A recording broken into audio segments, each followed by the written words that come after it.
Hello, everyone. First of all, I want to thank the organizers for the invitations.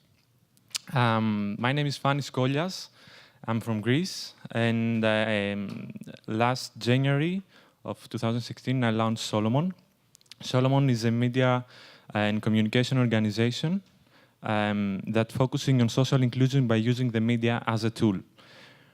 More specifically, what we do is that we produce content. We produce media and communication content for us or for others. Through our digital magazine and our web channel, which is called Screen, we give the opportunity to a diverse group of 30 people so far to freely express themselves, to express their talents, their ideas, their skills, their thoughts about everything that is up to their interest. And on the other hand, we have Q. Q is our latest project, and it's what keeps Solomon financially on track.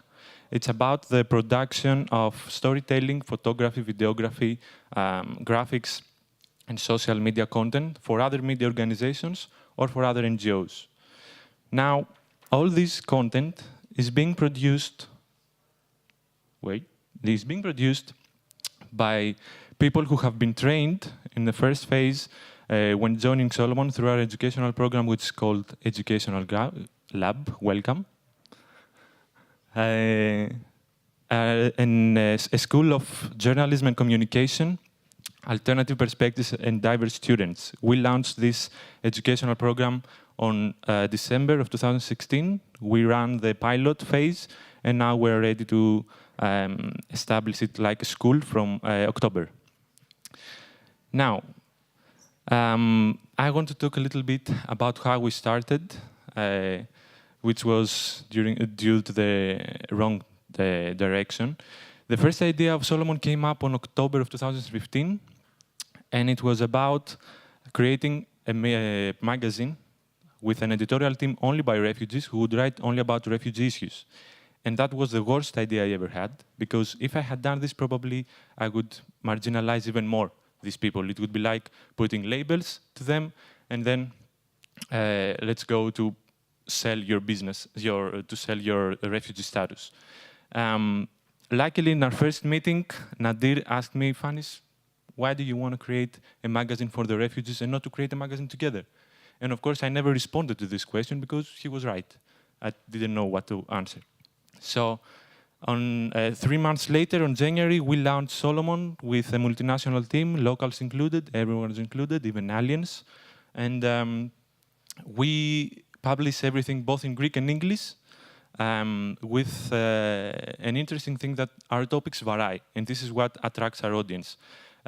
Because everyone is expecting from refugees to write about their story, but in Solomon you can find stories about culture, about cooking, about the environment, about LGBTQ rights, about everything. And this is the message that we want to pass to the audience, that being a refugee or an immigrant does not necessarily mean that you can only express yourself about migration issues. We're humans, and so we can write about every interesting thing. Now, the most challenging part in this journey of 1.5 years was the diversity that we have in our team. Before Solomon, when I was hearing the word diversity, what was coming to my mind was colors, people who are hugging all day, who are singing, who are dancing, who are creating projects, who who innovate, and a diversity that leads you to paths that you never had the chance to cross them without diversity, new paths, unexplored paths. But then Solomon came up, and then I realized that diversity is also about patience, persistence, a lot of fights, a lot of misunderstandings,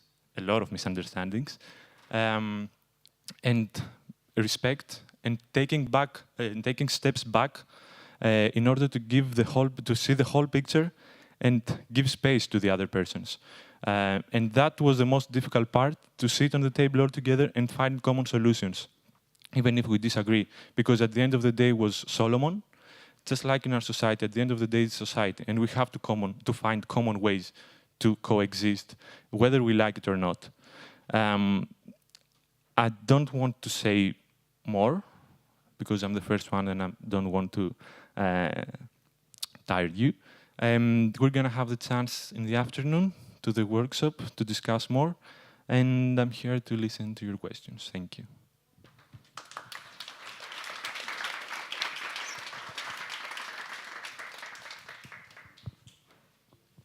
Do we have?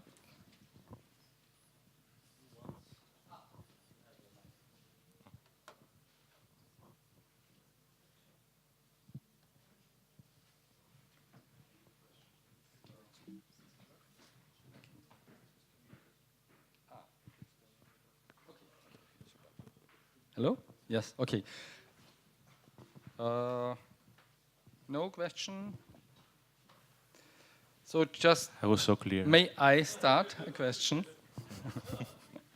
Okay. How people are finding you? So Yeah. how they contacting you? We focus on people who live in Greece for a long time and not the newcomers, so let's say. And we focus on these people because when the discussion comes to social inclusion, it's those people who live for a long time this lack of social integration framework in Greece, and they know exactly what they are passing through.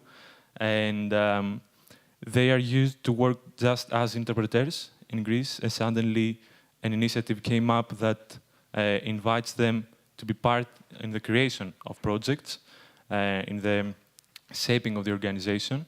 And that now works through word of mouth. We never promoted our projects. Just once, when we launched Solomon, we approached other organizations to find partners. And that happened only once. And since then, through word of mouth, through the migrant communities, they spread the information about Solomon. And since then, many people are coming. We were so unprepared to include all these people, so we made a lot of mistakes 1 year, and many people left the team. And now we are trying to, to build a structure, how to include all these people. Yeah, that's mainly through word of mouth. Okay. Yeah. Questions? Okay, Charlotte. Thank you. That was very interesting.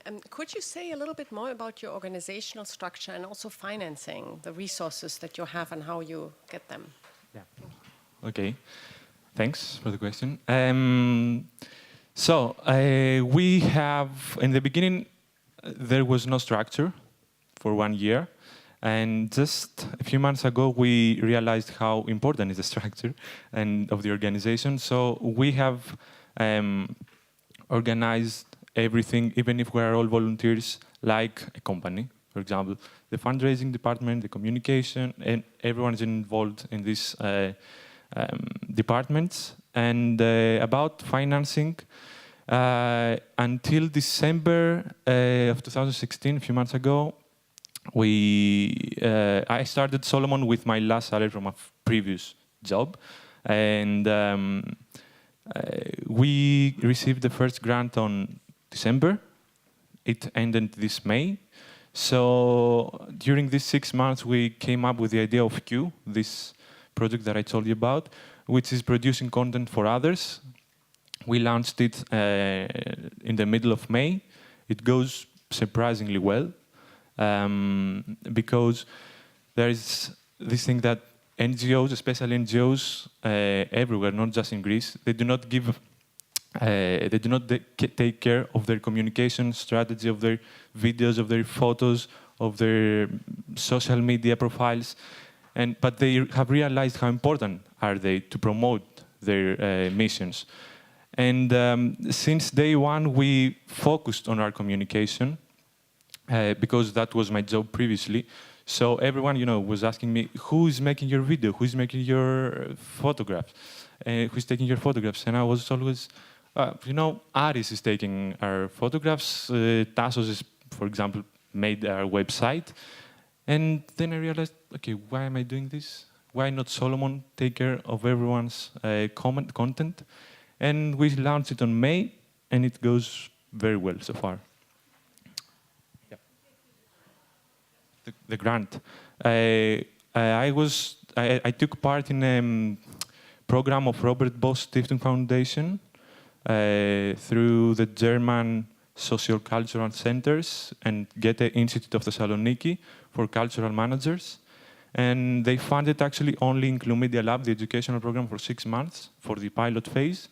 And it ended on May, this May. I would be interested, where is your center? From where are you working? And in how many places are you working? How many places? Just in Greece for now, but the content is both in Greek and English. Actually, we go better abroad and not in Greece, because Greeks are not so familiarized with the social inclusion aspect, because Greece was always a transit, and now they suddenly realized, oh, these people will stay here. So what we're going to do? We have a lot of people reading us in Germany. So the next step, probably in the first months of 2018, will be to expand in Germany. And we've been also invited to start Solomon in Canada, in Spain, Sweden, but step by step to structure it first. Okay. Athens. Athens mostly, yeah. Okay, Okay. thank you. Sorry?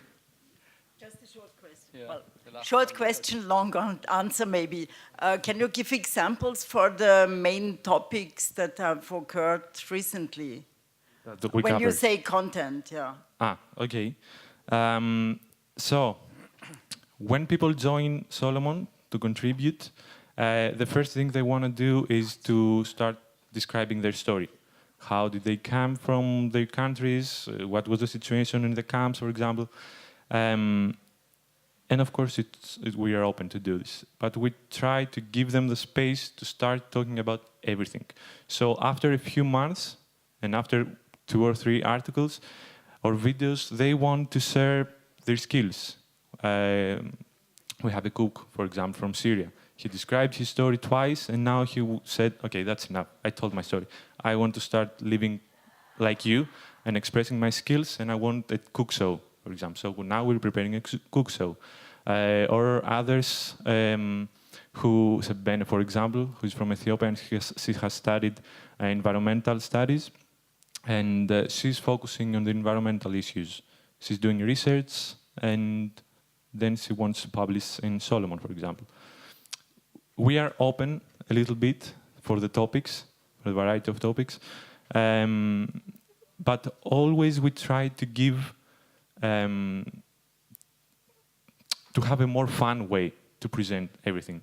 Just like, for example, our video of stereotypes, we try to do everything in a more fun way, because we're all young in this team. And if you want to look for bad news, you can find it anywhere, everywhere. But the good news, you cannot find it. You can hardly find it. So we want to focus on that, the good news, and expressing them, in a more fun way for young people.